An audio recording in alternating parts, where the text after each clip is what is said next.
Bonjour à tous et bienvenue dans ce nouveau vlog. Alors, je vais vous parler de cette lecture, La prisonnière du temps de Kate Morton, que j'ai terminée hier soir. Alors, on est en deux temporalités. Au tout début, on est avec Elodie en 2017, Elodie Winslow, qui est archiviste et, comment dire, qui va trouver, on va lui ramener le contenu d'un bureau.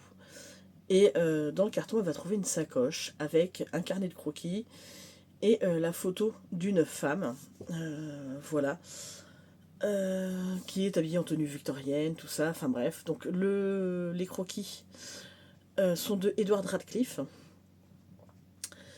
et la photo serait sa muse, donc, qui s'appellerait Lily Millington. Millington, ouais. Euh, voilà, donc Elodie va essayer d'en savoir plus. Donc on va apprendre un petit peu de la vie de Elodie. Je pose le livre parce que là je suis dans ma chambre. J'ai pas vraiment de. Je suis désolée, vous avez tangué. J'ai pas d'endroit où poser. Je vais le poser sur ma jambe. On va essayer que ça bouge moins. Voilà. Euh, Elodie est archiviste. Elle doit se marier avec un homme qui s'appelle Alastair, qui travaille dans la banque, la finance, donc qui fait des voyages réguliers sur New York. Et il faut savoir que Elodie est la fille d'une célèbre violoncelliste, oui, je crois que c'est ça, qui s'appelait Lorraine Adler, qui est morte d'un accident de voiture en 92. Donc Elodie a très peu connu sa mère, mais il reste son père et comment dire, l'ombre de sa mère a toujours plané sur elle puisque c'était quelqu'un, tout le monde adorait sa mère, elle était très talentueuse, ceci, cela. Donc elle s'est un petit peu toujours comparée à elle, elle a toujours un peu vécu dans son ombre. Et avec son futur mari et la mère de celui-ci, c'est un peu pareil puisqu'ils veulent absolument mettre des extraits de concerts de Lorraine dans le mariage, tout ça, ce qui gêne profondément Elodie parce que pour elle, euh, oui c'est sa mère, mais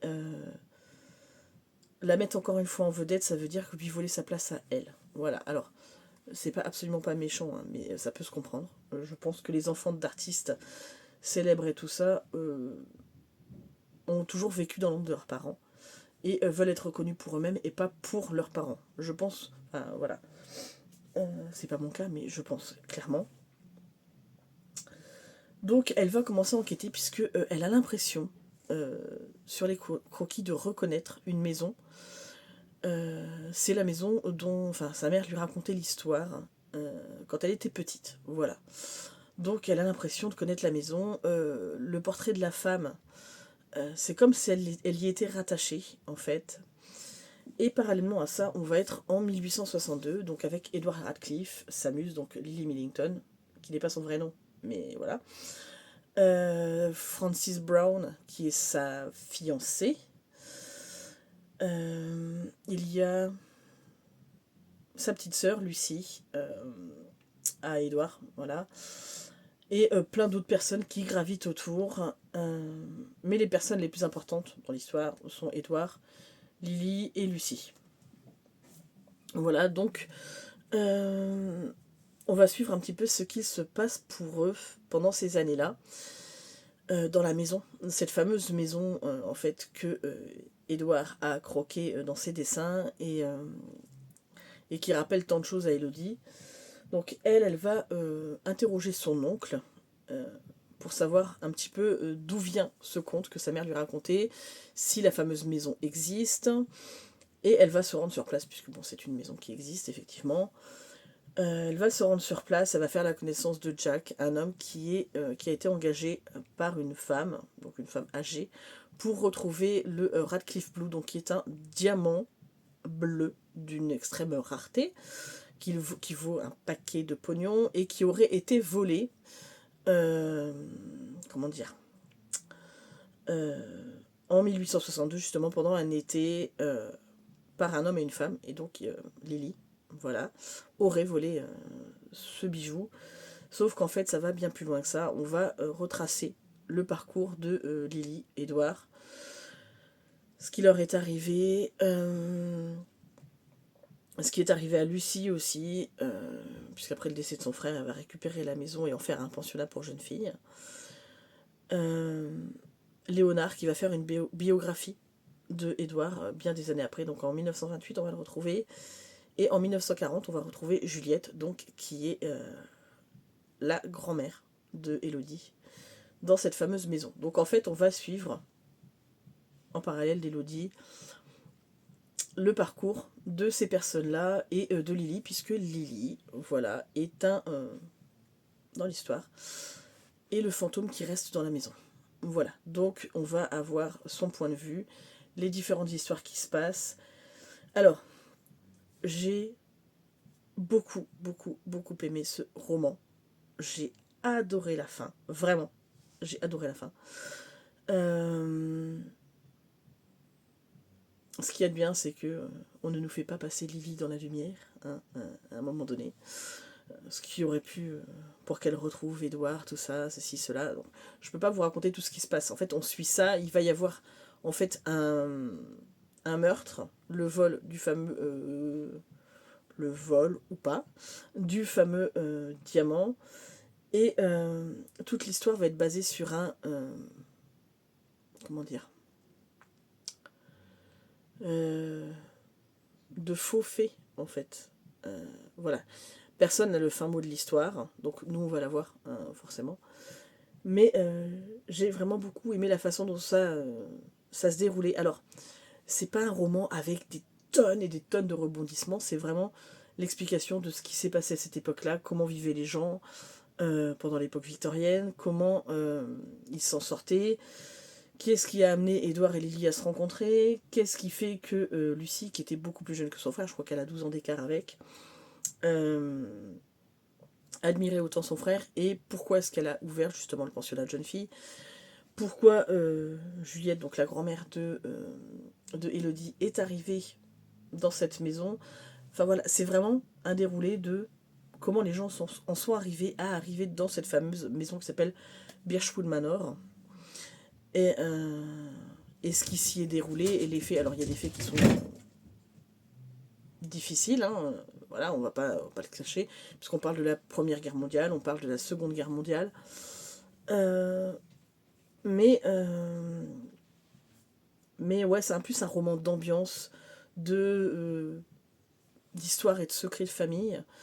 Faut pas s'attendre à des tonnes et des tonnes de trucs. Par contre, j'ai bien aimé la façon dont c'est produit la fin. Enfin, voilà. Moi, j'ai vraiment, vraiment apprécié ça.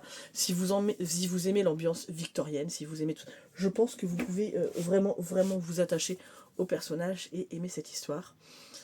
Et voilà, moi, j'ai vraiment, vraiment beaucoup aimé Lily, du coup, qui ne sont pas, c'est pas son vrai nom, mais vous l'apprendrez dans le livre. Voilà. Et puis ben, pour continuer, je me suis dit, je vais continuer dans mes suites de saga et je vais entamer le journal d'Aurélie Laflamme, le tome 6, ça déménage.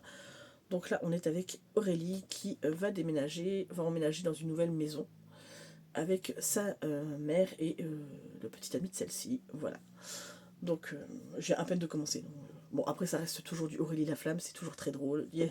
Voilà, elle est perchée, mais c'est drôle. Voilà. Donc, lecture pas prise de tête. Je pense ensuite me mettre dans un thriller.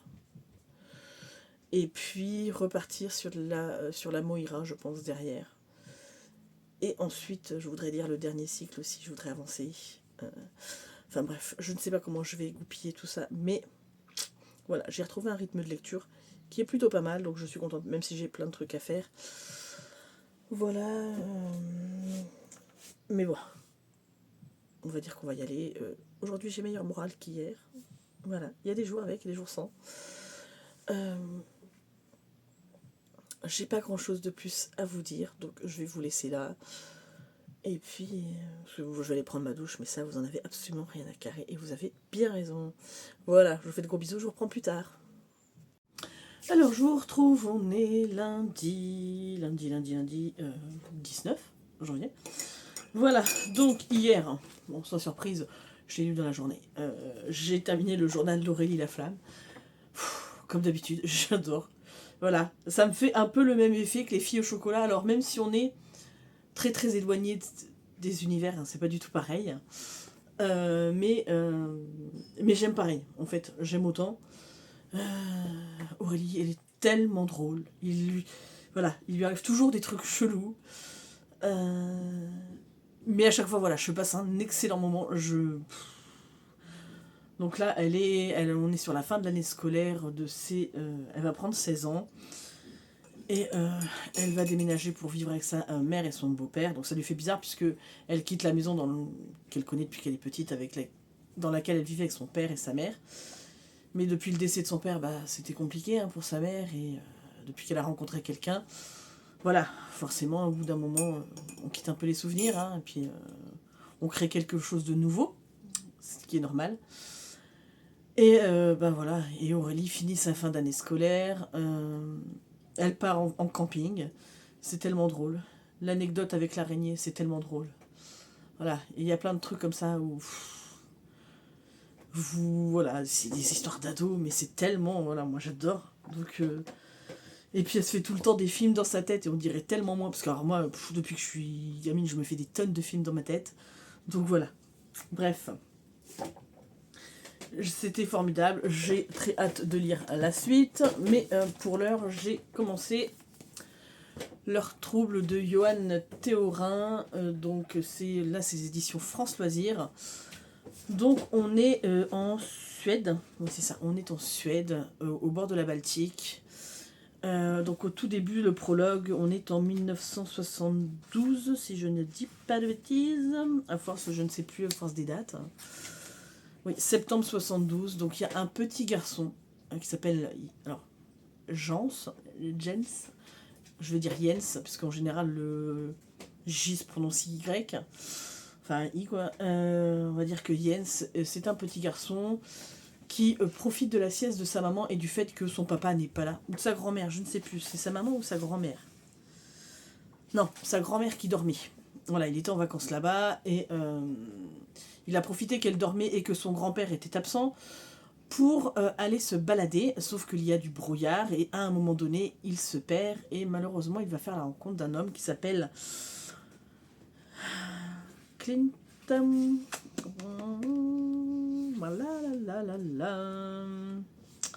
Qui s'appelle, je vais vous le dire, non, Niels Kant. Rien à voir. Donc ça, c'est le début. Donc l'enfant va disparaître.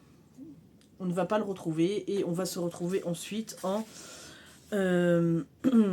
bien longtemps après, ou moins 20 ans après, où on va retrouver sa mère qui s'appelle Julia et qui ne se remet pas de la disparition de son fils, clairement, qui n'a jamais eu envie d'avoir d'autres enfants. C'est formidable. Voilà. J'ai ramassé un truc par terre et du coup j'avais de la terre. Un truc dehors quoi. Et donc du coup, à chaque fois qu'elle reçoit un coup de fil, elle a l'impression qu'on va lui dire qu'on a retrouvé son fils, qu'on a retrouvé des ossements qui appartiennent à son fils. Ou elle s'imagine que son fils vit ailleurs et qu'il est devenu telle ou telle chose. Voilà, donc c'est très très difficile à supporter. Elle finit par recevoir le coup de fil, parce que donc elle est en longue maladie suite à sa dépression. De base, elle est infirmière en orthopédie, mais elle va recevoir le coup de fil de son père. Au final, elle n'a pas envie de lui parler parce qu'elle veut pas. Elle lui dit je veux pas remuer je veux pas remuer cette histoire alors qu'elle y pense tout le temps. Mais son père, qui s'appelle Yerlof, lui dit que en fait, il a reçu par courrier la sandalette de son petit-fils. Voilà. Donc ensuite, on se retrouve à la maison de retraite avec Yerlof, qui reçoit un coup de fil où on ne lui parle pas, je crois, de mémoire. Et voilà, donc j'en suis vraiment au tout début. J'ai hâte de savoir ce qui se passe. Il y a une autre histoire dedans où en fait on sait que Niels Kant est un assassin, clairement. Mais ça a commencé très très bonne heure, vraiment. C'est-à-dire que c'est un gamin qui n'a absolument aucun affect. Dans ce que j'ai lu, là, au tout début, il ne se rend pas compte du tout de la méchanceté, de la violence dont il peut faire preuve. Alors, je pense que c'est pas trop spoilant, mais il laisse son petit frère se noyer sans parce qu'il mange des caramels que son frère avait et lui il en a eu moins, donc en fait ça ne lui plaît pas. Et il fait venir son frère qui est beaucoup plus petit que lui, hein, qui a 3-4 ans de moins, et il fait exprès de l'emmener là où il a papier. Il se barre pour aller bouffer les caramels. Il voit que son petit frère, ça va pas, qu'il se débat dans tous les sens, mais il continue de manger sa caramel parce que, ben, en fait, voilà quoi. Puis à un moment donné, il se dit, ah, mince, je le vois plus. Donc il essaye d'aller le récupérer parce qu'il se dit, je vais me faire engueuler. Sauf que c'est trop tard, il retrouve pas son petit frère. Donc le gamin s'est noyé, hein, mais ça l'affecte pas plus que ça. Il se dit, ah, mince. Et du coup, avant d'aller prévenir les adultes, ben, il finit de manger les caramels, quoi. Donc là, vraiment, on sent hein, déjà le côté sociopathe du mec, quoi. Vraiment, là, on est en plein dedans. Donc voilà, j'en suis qu'au tout début. On se dit que bon, le pauvre Jens, il a croisé le chemin de Niels Kant, donc il va pas lui être arrivé quelque chose de très bon à mon avis. Mais voilà. Donc bon, j'ai lu 3 chapitres, hein, donc je suis en page 44. J'ai encore beaucoup d'heures devant moi. Voilà. Écoutez, je vous reprendrai plus tard quand il sera voilà, l'heure de vous raconter la suite. Et bonjour, je vous retrouve. On est vendredi 23 janvier. J'attends ma fille à l'école. Je viens de passer en boîte à livres. J'ai trouvé ce livre aussi, Agatha Christie. Donc il y a 2 histoires. Il y a, je vais vous dire ça tout de suite. La mystérieuse affaire de style et les pendules. Donc il y a des illustrations dedans. Est-ce que je vais vous en trouver une? Je ne sais pas. Puis alors, avec une main, c'est pas très pratique. Non, forcément, je vais pas en trouver, c'est pas grave. Et puis dans la boîte à livres l'autre jour, j'ai déposé des livres. Je n'ai trouvé qu'un livre. J'ai fait 3 boîtes à livres. J'en ai trouvé qu'un seul. J'ai trouvé le recueil de nouvelles Tout est fatal de Stephen King. Donc bien évidemment du King, je saute direct dessus. Voilà, sinon j'ai terminé le Johan Théorin, donc Leur trouble, j'étais en train de chercher le nom, il est déjà déposé en boîte à livres, voilà, puisque on a une nouvelle boîte à livres qui a ouvert, et comme je l'avais terminé, j'ai dit, il était dans la voiture, j'ai dit Erin, pose-le, vu qu'il n'y a pas encore grand ouvrage dedans, voilà, donc on l'a déposé. Alors au final, c'est une histoire, j'ai bien aimé, j'ai beaucoup aimé le dénouement. Finalement, on va de surprise en surprise. Yerlof, le grand-père, est vraiment impliqué pour essayer de retrouver, savoir ce qui s'est passé pour son petit-fils. Julia, je l'ai bien aimée, mais je trouve que par moments, elle est là sans être là. Voilà, mais ce qui peut se comprendre. Donc je crois que je vous ai fait le pitch, je ne vais pas vous le refaire. Au final, je vous avais dit qu'il y avait Niels Kant qui était un sociopathe. Bah pas vraiment finalement. Quand on lit l'histoire, c'est pas ça. Mais je ne veux pas vous révéler. On sait juste que il doit. Moi, enfin bon, c'est mon avis personnel. Je pense qu'il a une pathologie qui ne lui fait pas prendre conscience des choses. Mais pas dans le mauvais sens du terme. C'est-à-dire c'est comme si, ouais, il était un peu naïf. Il croit à certaines choses qu'on lui a dit alors que c'est pas ça. Donc, mais ça n'a pas du tout de la sociopathie. Hein.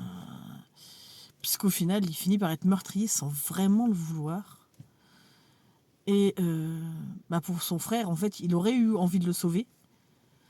Mais il s'est pas rendu compte qu'il allait mourir. Lui, il voulait ses caramels et tout. Je vous dis,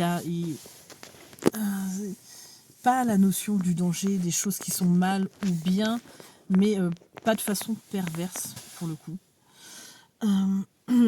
Mais ouais, j'ai bien aimé la résolution. Bon, je suis pas sûre que j'en garderai un souvenir impérissable. J'ai bien aimé.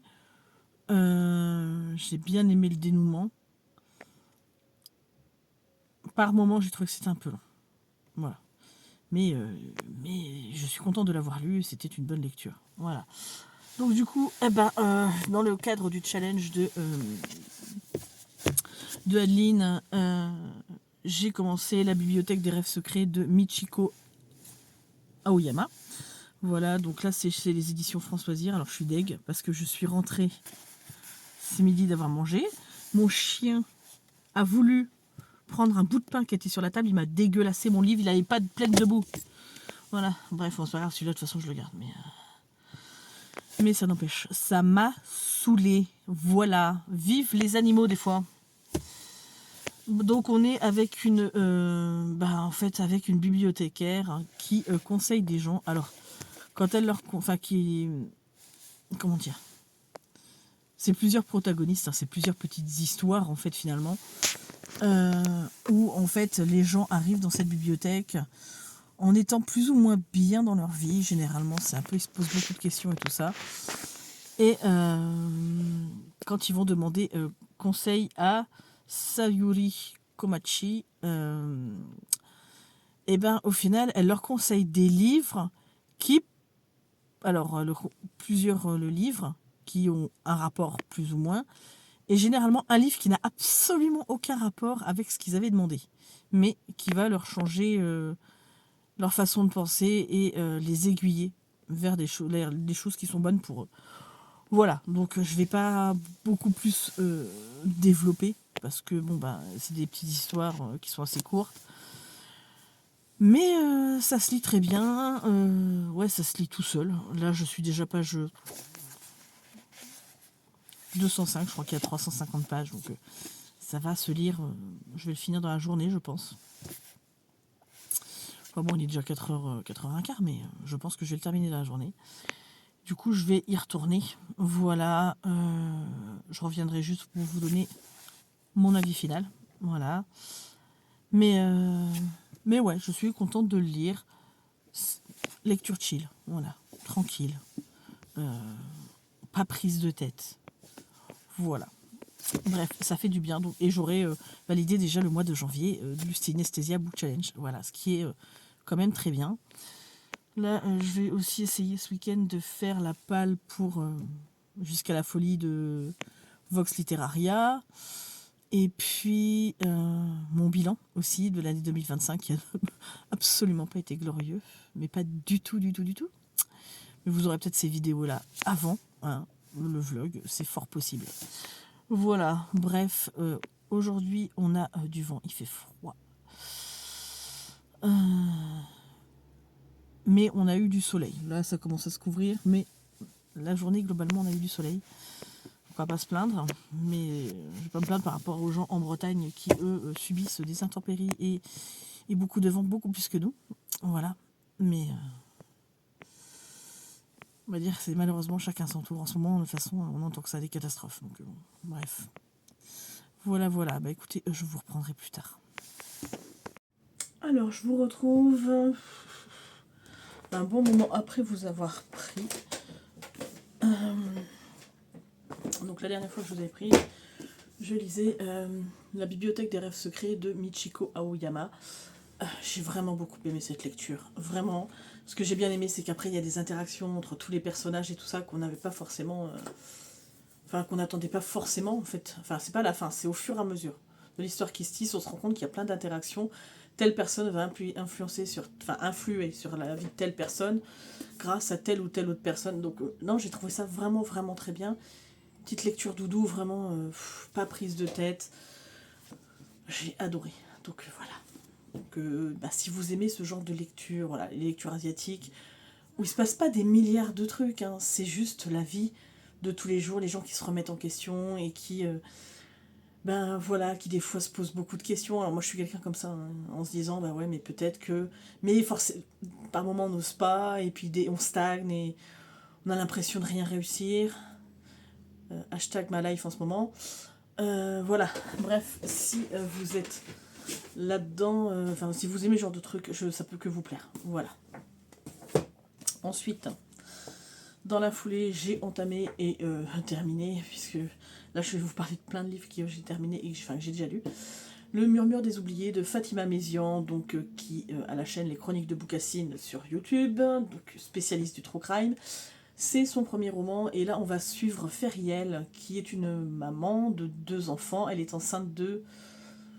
Oui, elle est sur la fin, je crois, quand on commence le bouquin. Donc son mari, elle travaille pas, son mari est chauffeur de taxi, si je dis pas de bêtises. Il me semble que c'est ça. Et au final, il travaille beaucoup. Mais elle trouve qu'il s'éloigne de plus en plus d'elle. Donc elle commence à se poser beaucoup de questions. Puisqu'il n'est pas du tout comme au moment de la grossesse de ces garçons. Là, elle est enceinte d'une fille. Donc à un moment donné, elle se pose la question de est-ce que c'est parce que cette fois c'est une fille. Et puis elle va le surprendre une nuit. Il est sur le balcon en train de fumer une cigarette. Et il tient dans sa main une photo. Donc elle va fouiller un petit peu pour retrouver cette fameuse petite photo. Puisque lui il la cache, il lui dit qu'il n'y a rien, que c'est rien, enfin bref et tout ça. Et au final, au fur et à mesure de son enquête qu'elle va mener, elle va se rendre compte que son mari lui cache un secret, alors qu'il n'est pas forcément celui qu'elle croit. De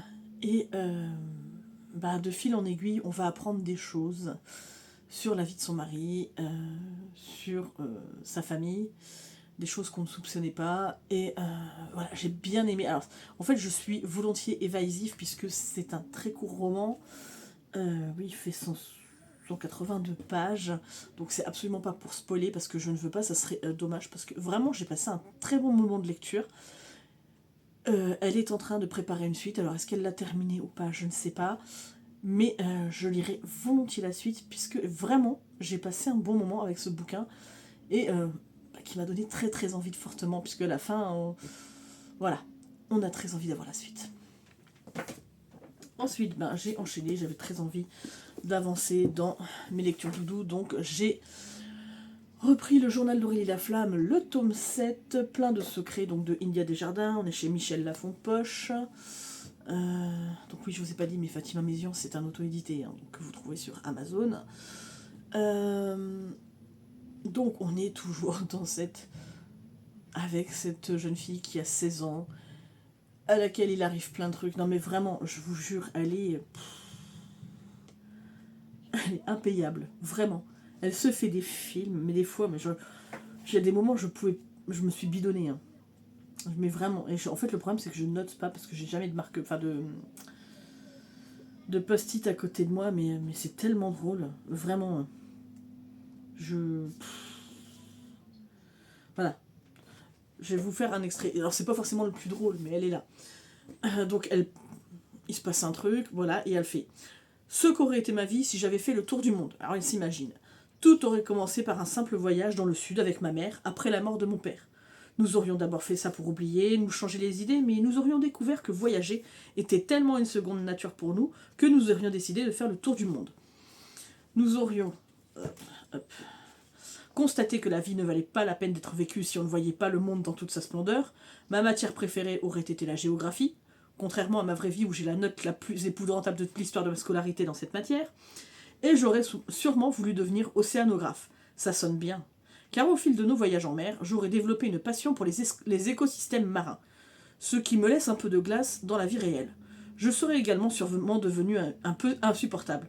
Ce genre de personne qui ne peut prononcer une phrase sans nommer un pays. Du genre, quelqu'un dit « il est bon ce chocolat », et moi de répondre « c'est vrai qu'il n'est pas mauvais, mais quand j'étais en Belgique, j'en ai goûté un tellement meilleur, je n'aurais donc pas d'amis, juste une connaissance étendue de la géographie planétaire. » Et en fait, c'est que des trucs comme ça. En fait, il lui arrive plein de trucs avec ses copains et tout. Ses amis, sa mère et son beau-père, ses grands-parents, et à chaque fois, elle s'imagine des trucs. C'est tellement drôle. Mais vraiment, je m'éclate dans ces lectures. Donc là, j'ai lu le tome 7. Je vais pas tarder à lire le tome 8 et le tome 9, comme ça, je laisse pas traîner. J'ai toujours des bons souvenirs, et puis parce que franchement, je passe d'excellents moments. Vraiment, c'est une lecture doudou. Alors, ça reste de la jeunesse, voilà, mais j'ai adoré la saga des filles au chocolat, mais on n'est pas du tout... Les filles au chocolat, c'est beaucoup moins humoristique. J'adore, j'ai adoré, j'ai eu un coup de cœur sur cette saga. Là, on est beaucoup plus dans l'humour, dans les trucs au second degré, et dans des choses qui vont parler à nous francophones. Parce que même si c'est une Québécoise qui a écrit, il y a quand même beaucoup de références à des trucs que nous on connaît. Voilà, donc voilà, c'était vraiment très drôle, et je peux que vous conseiller de découvrir Aurélie Laflamme, parce que elle vaut le détour à elle toute seule. Voilà, donc ensuite j'ai attaqué On regrettera plus tard de Agnès Ledigue chez Pocket. Je voulais un truc court pour être sûre de le finir au mois de janvier.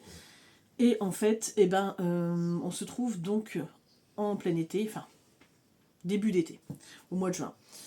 Il y a un orage qui se produit, mais vraiment un grand orage. Et il y a une jeune femme qui s'appelle Valentine qui va recevoir la visite impromptue d'un homme avec sa fille. Donc sa fille est brûlante de fièvre.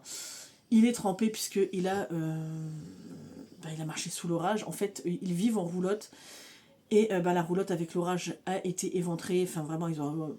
Donc, elle les accueille chez elle. Elle appelle le médecin pour la petite. Elle les loge. Et au final, en fait, ça va être l'histoire d'une reconstruction pour cet homme qui a perdu sa femme.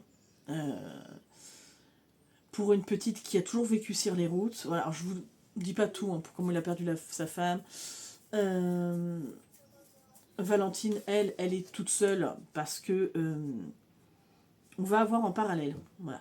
On va avoir en parallèle l'histoire de Suzanne pendant la guerre de 44, enfin 39-45,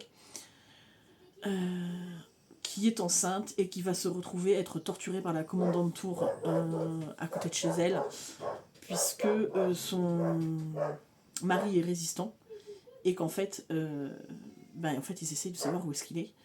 Et donc elle va être torturée, elle va vraiment craindre pour la vie de son bébé. Finalement, lui va se livrer pour épargner la vie de sa femme et de son enfant. Et elle va être sauvée par un jeune garçon qui va la récupérer au pied de là où les Allemands l'ont laissée.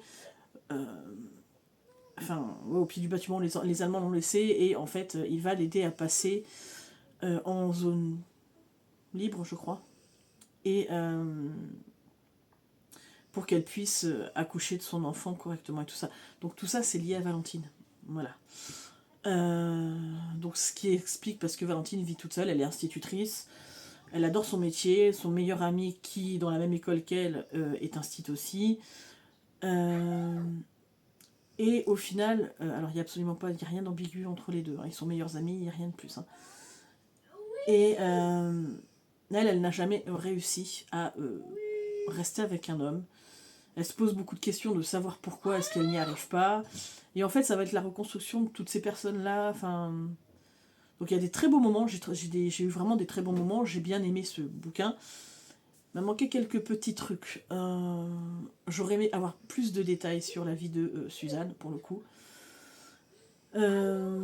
J'aurais aimé en avoir plus, en fait. Il m'a manqué quelque chose. Mais c'était une très bonne lecture. Je peux pas dire, j'ai passé un très bon moment, mais ça me restera pas en tête. Je le sais déjà. Voilà.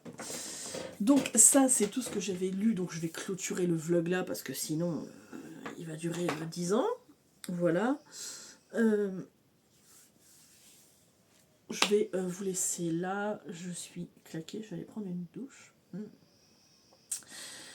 Moi je vous fais d'énormes bisous, je vous dis merci pour vos abonnements, pour vos commentaires, pour vos pouces en l'air, pour d'être toujours présent.